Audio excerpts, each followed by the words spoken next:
하나님께서 주시는 말씀은 에스더 5장 9절에서 6장 9절입니다. 구약성경 755페이지,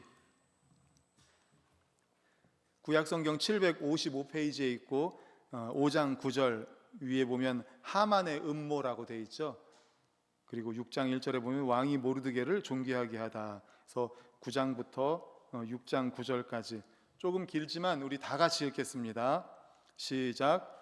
그날 하만이 마음이 기뻐 즐거이 나오더니 모르드게가 대궐 문에 있어 일어나지도 아니하고 몸을 움직이지도 아니하는 것을 보고 매우 노하나 참고 집에 돌아와서 사람을 보내어 그의 친구들과 그의 아내 세레스를 청하여 자기의 큰 영광과 자녀가 많은 것과 왕이 자기를 들어 왕의 모든 지방관이나 신하들보다 높인 것을 다 말하고, 또 하만이 이르되 왕후 에스더가 그 베푼 잔치에 왕과 함께 오기를 허락받은 자는 나밖에 없었고 내일도 왕과 함께 청함을 받았느니라.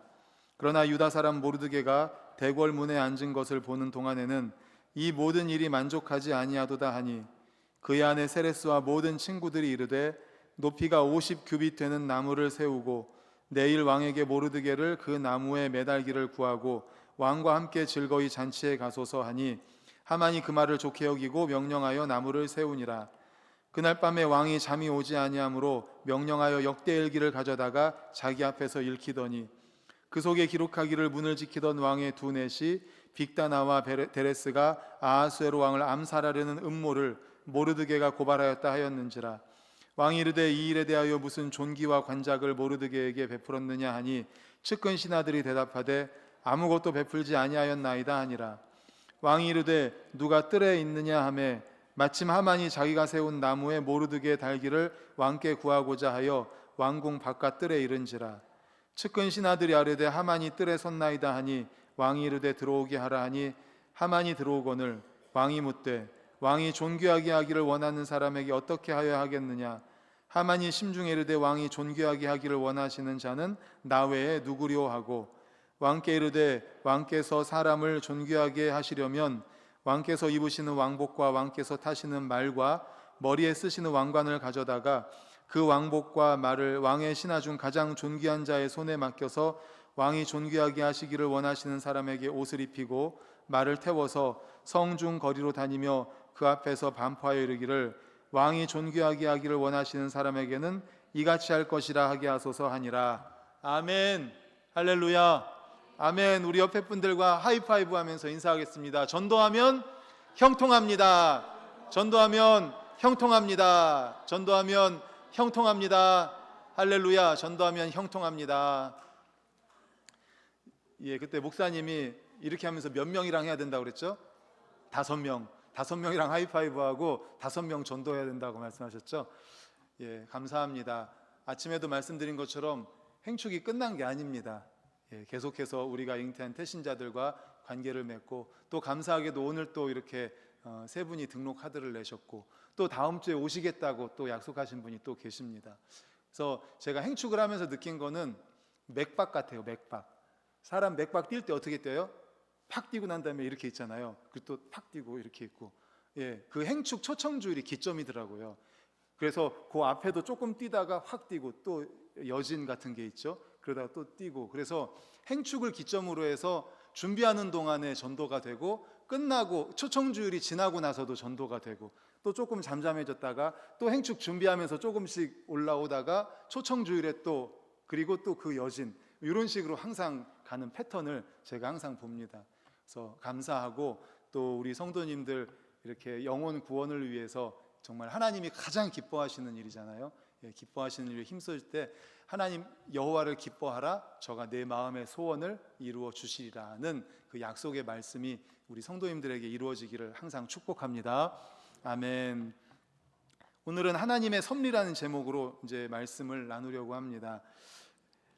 앞에 말씀과 조금 연결해서 말씀을 드리면, 에스더가 이제 죽으면 죽으리라 하고서 왕이 나오라고 얘기 안 했는데 왕 앞에 나갔을 때 왕이 금규를 들어서 이리 오너라 해가지고 이제 왕 앞에 나아가죠.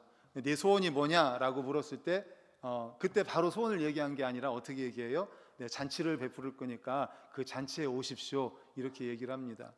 그래서 왕이 마련한 첫 번째 잔치에 가는데 하만과 같이 오세요. 그래서 하만과 같이 갔습니다. 하만은 이제 기분이 좋았죠. 왜냐하면 왕후가 잔치를 열어서 왕하고 자기만 오라고 했으니까. 얼마나 기분이 좋겠습니까? 왕하고 자기만 오라고 했으니까 얼마나 기분이 좋겠어요. 그만큼 왕후로부터 내가 신임을 받는구나, 이런 마음을 가진 거죠. 기쁜 마음을 가진 거죠. 또 근데 왔는데 왕이 소원을 말하시오 하니까 내일 잔치를 한 번 더 열 테니까 또 하만과 다시 오십시오, 그런 거예요. 그러니까 하만이 또 기분이 좋죠. 내일 또 오라고 하니까, 왕하고 자기만 오라고 하니까 기분이 좋아요. 근데 물론 그의 기쁨은 현실을 오해한 데서 비롯된 기쁨이죠. 자신의 앞길에 파멸의 그림자가 드리워져 있다는 것을 알지 못하고 있는 것입니다. 그런데 어쨌든 그런 오해에서라도 그런 기쁨을 누리면서 이제 잔치에서 돌아옵니다. 그런데 왕궁 문을 나서기도 전에 그 기쁨이 싹 사라져요. 왜요? 왕궁 앞에 누가 있었어요? 모르드게. 모르드게가 있었죠. 자기한테 절하지 않는 유일한 사람, 모르드게 때문에 그 기분 좋았던 그 기분이 확 사라진 거예요. 완전히 찬물을 끼얹은 거죠. 결국 그의 마음에 기쁨 대신에 불같은 분노가 일어납니다. 일단 분노를 누르고 집에 갑니다. 그래서 자기 부인과 그리고 친구들을 불러서 자기가 이렇게 왕과 함께 초대를 받았고 자신의 부와 명예와 권력과 이런 것들을 왕과 아내와 친구들에게 자랑을 합니다. 그리고 덧붙여서 그런데 내가 나오는데 나한테 절하지 않은 한 사람 모르기 때문에 내 기분이 확 상했다라고 이야기를 하니까 하만의 아내 세레스와 친구들이 이렇게 제안을 하죠. 50규빗 되는 나무를 만들어라. 그래서 그 나무에다가 모르드게를 공개 처형하라, 이렇게 제안을 합니다. 이에 하만은 그 제안을 좋게 여겨서 나무를 세우도록 지시를 하죠. 13절을 우리 화면 보고 같이 읽겠습니다. 시작. 그러나 유다 사람 모르드게가 대궐문에 앉은 것을 보는 동안에는 이 모든 일이 만족하지 아니하도다 하니 아멘. 앞에서 말씀드린 것처럼 하만이 왕후의 초대를 받아서 왕과 둘이 초대받은 잔치에 갔다가 나오는데 기분 좋아서 나오는데 모르드게가 대궐 문 앞에 있으면서 자신한테 절을 안 하니까 이 기분이 싹 사라진 거예요. 찬물을 끼얹은 것처럼. 그래서 친구들과 아내가 50규빗 장대를 만들어서 거기에 모르드게를 공개 처형하시오라고 제안을 한 거죠. 그렇게 부귀영화를 누린 하만도 완전한 만족에는 이르지 못한 것을 이 사실을 통해서 알 수가 있는 겁니다. 그러니까는 하만이 완벽하게 만족을 누리려면 이 모르드게까지 자기한테 절을 해야 자기가 100% 완전히 만족을 누릴 수가 있었던 거죠. 오직 하나 모르드게를 굴복하지 못해서 만족을 누리지 못한 겁니다. 이 세상에는 하만과 같은 복을 누리며 사는 사람들이 많지 않습니다. 하만 권력이 있잖아요. 명예가 있잖아요. 부가 있잖아요. 왕이 총애하잖아요. 그래서 왕후가 왕과 자기만 초대했잖아요. 이런 위치, 이런 자리를 가진 사람이 몇이나 되겠습니까? 그러므로 일반적인 상식이라면 그 정도 자리라면 만족하면서 누려야 하지 않을까, 이런 생각을 합니다. 그런데 하만은 그런 부귀영화를 누리고 있으면서도 만족스럽지가 않습니다. 그 이유가 무엇입니까? 바로 자족할 줄 모르기 때문이죠. 그가 가진 것으로 만족할 줄 몰랐기 때문입니다. 다른 사람과는 비교할 수 없는 어마어마한 것들을 가지고 있는데도 불구하고 그는 만족하지 못합니다. 자족하지 못합니다. 가지고 있는 수많은 것들이 있지만 가지지 못한 하나, 뭐예요? 모르드게가 절하지 않는 것. 이것 때문에 가지고 있는 모든 것들이 만족스럽지 못한 거예요. 결국 모르드게를 만족시켜야 자기는 모르드게를 굴복시켜야, 자기 앞에 무릎을 꿇게 해야 자기는 만족할 수 있다라는 거죠. 그런데 만약에 이 하만이 모르드게가 굴복한다고 하면 만족할까요? 또 다른 것, 트집 잡을 만한 것, 또 다른 불만족스러운 것 하나 때문에 아마 이 하만은 만족하지 못할 것입니다. 그렇습니다. 사람의 욕심은 끝이 없습니다. 사람의 욕심은 마치 바닥 없는 구덩이와 같아서 채워도 채워지지 않는 것이 사람의 욕심입니다. 때문에 하만이 모르드게를 굴복시켰다고 해도 또 다른 만족스럽지 못한 것, 또 다른 불만족스러운 것이 나타나면 그는 영원히 만족하지 못하게 될 것입니다. 그렇습니다. 만족은 부귀 영화로부터 오는 것이 아닙니다. 자족할 줄 아는 사람에게 오는 것입니다. 그래서 대표적인 인물로 사도 바울이 어떤 고백을 했습니까? 우리 빌립보서 4장 11절 12절을 화면을 보고 읽겠습니다. 시작. 내가 궁핍함으로 말하는 것이 아니니라. 어떠한 형편이든지 나는 자족하기를 배웠노니 나는 비천에 처할 줄도 알고 풍부에 처할 줄도 알아. 모든 일 곧 배부름과 배고픔과 풍부와 궁핍에도 처할 줄 아는 일체의 비결을 배웠노라. 아멘. 사도 바울이 어떤 사람이에요? 이방인에게 복음을 전하기 위해서 선교 여행, 전도 여행을 다니면서 얼마나 많이 맞았습니까? 거의 죽을 위기까지, 그리고 감옥에까지 갇혔잖아요. 정말 수많은 고통을 당했음에도 불구하고 이런 말을 하고 있습니다. 내가 만족하기를 배웠다. 자족하기를 배웠다. 바로 이겁니다. 자족하는 마음, 이것이 바로 진정한 만족의 비결이라는 사실을 믿으시기를 축원합니다. 아멘. 자족하는 것, 내가 가진 것으로 감사하는 거죠. 벨기에 작가 마테를 링크가 쓴 파랑새라는 동화 아시죠? 예, 파랑새 모르세요? 네, 지금 비몽사몽이세요? 예, 파랑새라는 동화책 아마 읽어보셨을 거예요. 파랑새 보면 가난한 나무꾼의 아이들인 치르치르, 미치르 남매가 크리스마스 전야에 꾼 꿈을 통해서 인간의 만족, 인간의 행복이 어디에 있는가를 나타내 주는 겁니다. 암시한 것입니다.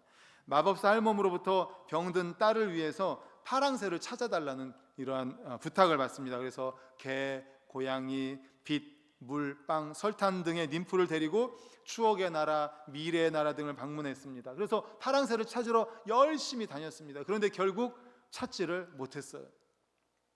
그런데 그들이 꿈을 깨고 나서 보니까 자기들이 비둘기를 기르고 있는데 그 비둘기가 무슨 색깔이었어요?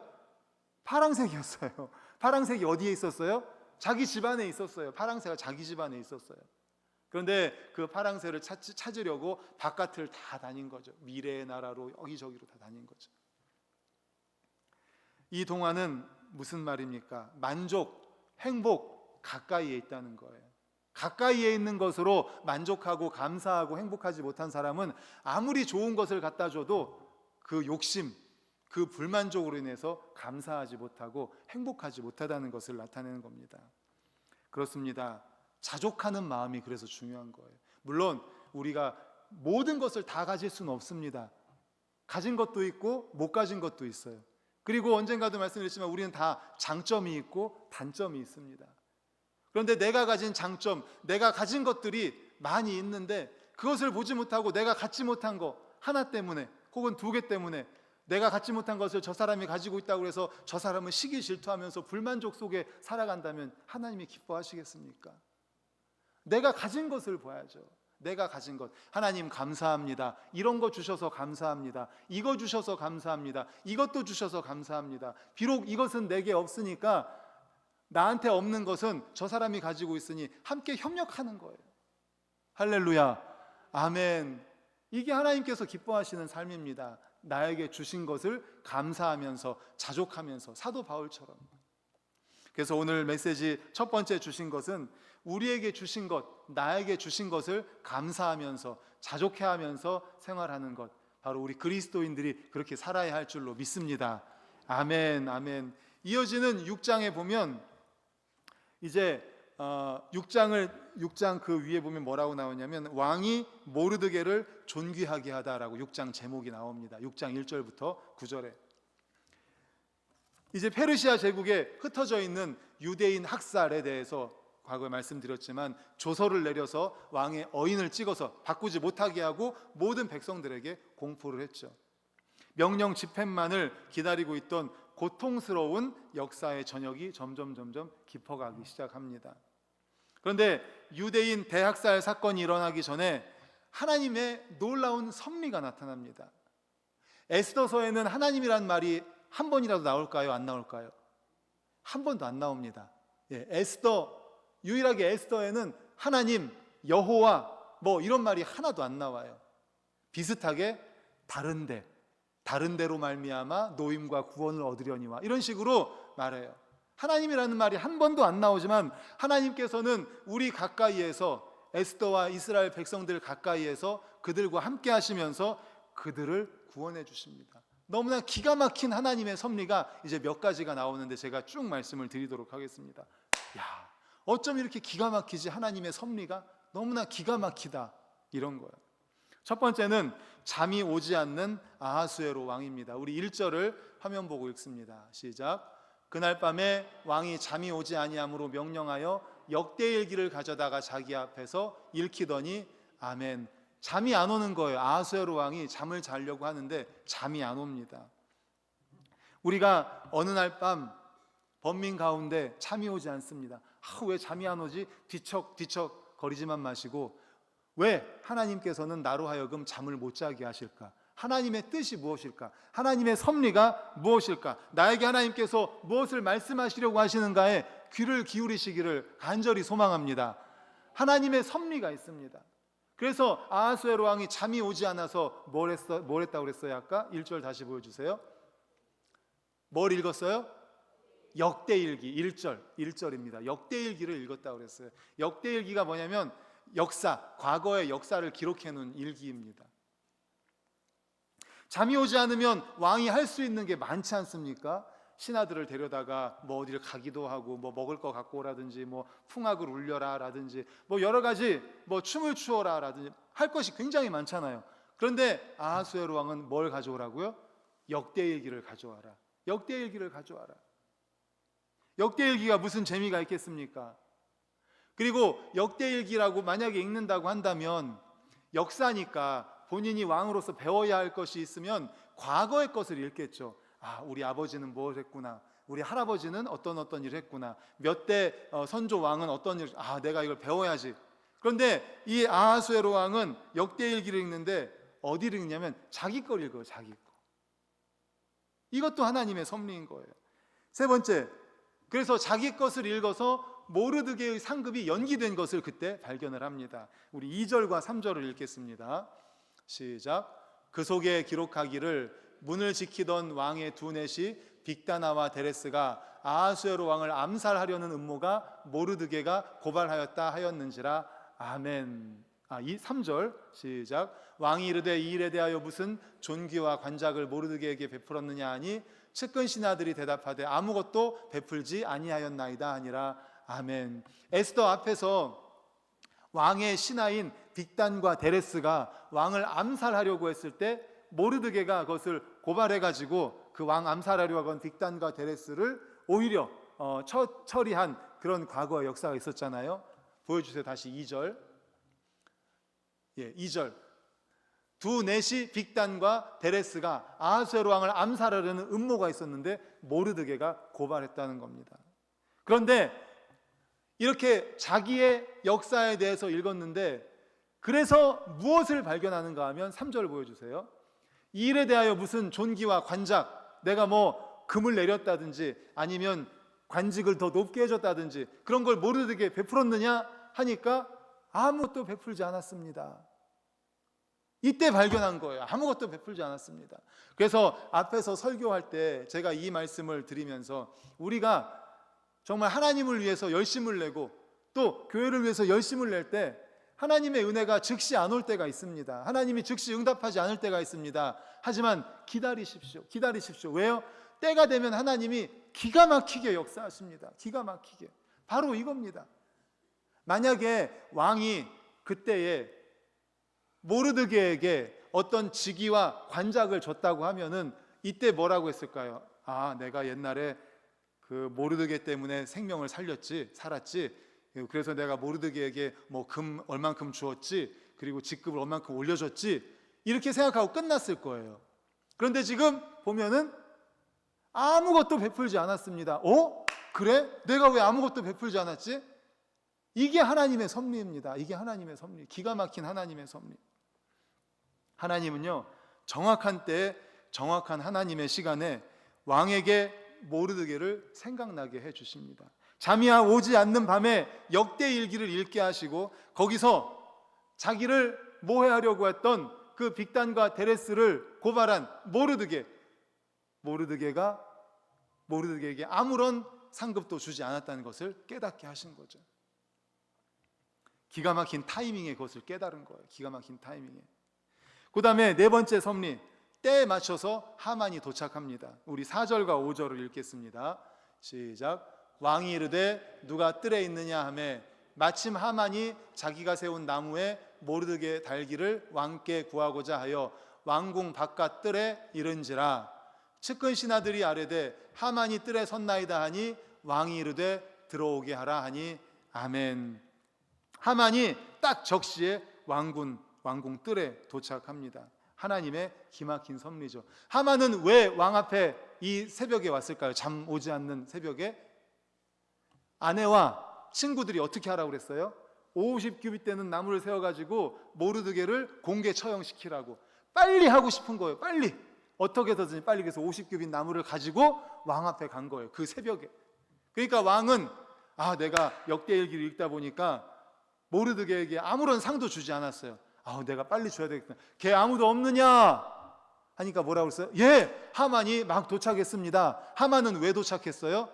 모르드게를 이 나무에다가 달아서 죽여야지. 그런데 왕은 상을 주려고 했던 거죠. 모르드게에게. 너무나 기가 막히지 않습니까? 하나님의 이 타이밍. 하만이 그렇게 모르드게를 죽이려고 했을 때 하나님은 뭐를 계획하고 계셨어요? 모르드게에게 이런 상급을 주기 위한, 상급을 위한 것을 계획을 하고 있었던 거예요. 하만의 입장에서는 부지런히 음모를 꾸몄습니다. 하만이 하나님의 사람을 살해하고 하나님의 역사를 대적하고 하나님의 백성들을 모살하기 위해서 아침부터 부지런히 일할 때 하나님께서는 그 전날부터 부지런히 일하고 계셨다는 사실을 믿으시기를 간절히 축원합니다. 하나님이 일하지 않는 것 같아요. 말씀드렸지만 하나님이 일하지 않는 것 같아요. 왜 제가 이렇게 하나님을 위해서 성실하게 교회를 위해서 전도하고 예배하고 봉사하는데 아무런 응답도 안 해주십니까? 하나님의 때가 있습니다. 이 기가 막힌 하나님의 때에 하나님이 응답해 주시려고 하는 거예요. 다섯 번째 섭리는 아하수에로의 말. 아하수에로 왕이 6절 뭐라고 말했는지 같이 읽어보겠습니다. 시작. 하만이 들어오거늘 왕이 묻되 왕이 존귀하게 하기를 원하는 사람에게 어떻게 하여야 하겠느냐. 하만이 심중에 이르되 왕이 존귀하게 하기를 원하시는 자는 나 외에 누구리요 하고 아멘. 왕이 만약에 하만이 딱 들어왔을 때 하만 왔는가? 그대는 모르드게에 대하여 어떻게 생각하는가? 내가 모르드게를 어떻게 해야 되겠는가? 했을 때 만약에 하만한테 물었다면 하만이 뭐라고 했을까요? 예, 그는 죽여야 됩니다. 그는 뭐 어떻고 하면서 온갖 나쁜 말들을 다 했겠죠.